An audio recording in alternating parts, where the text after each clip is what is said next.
बिस्मिल्लाहिर्रहमानिर्रहीम। मुअज़्ज़ज़ नाज़रीन व सामीईन, अस्सलामु अलैकुम। दोस्तों, अज मैं मौजूद हाँ दर्रे वारिस शाह,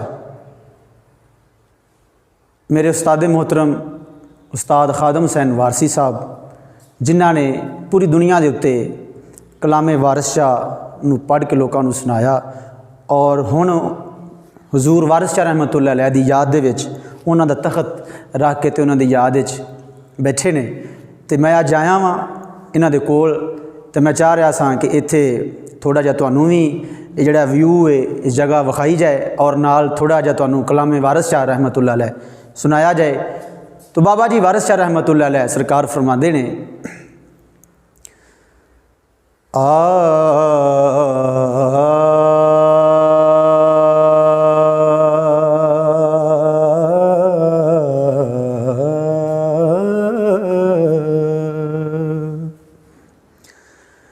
हाथ बन के गल विच पा पल्ला,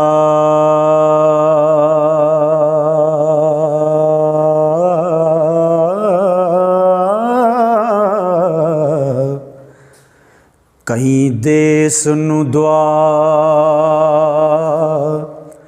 सलाम मेरा,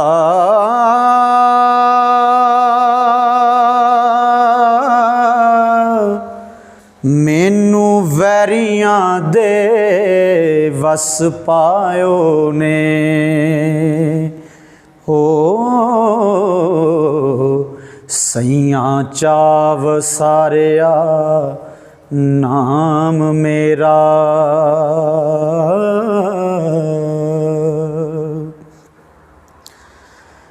मजूवा विच बोड़िए मापियां नूं,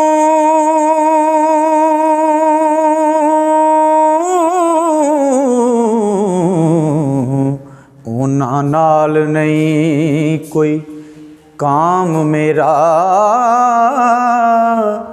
हथ जोड़ के रांझे दे पैर पकड़ी, हो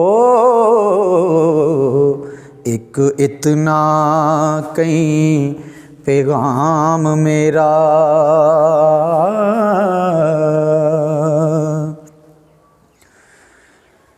करो मेहरबानी तुसी आप आओ,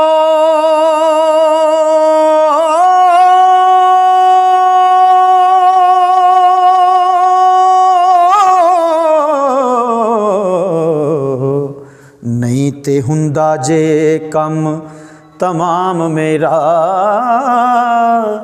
वारस नाल बेवारसां रहम कीजे, हो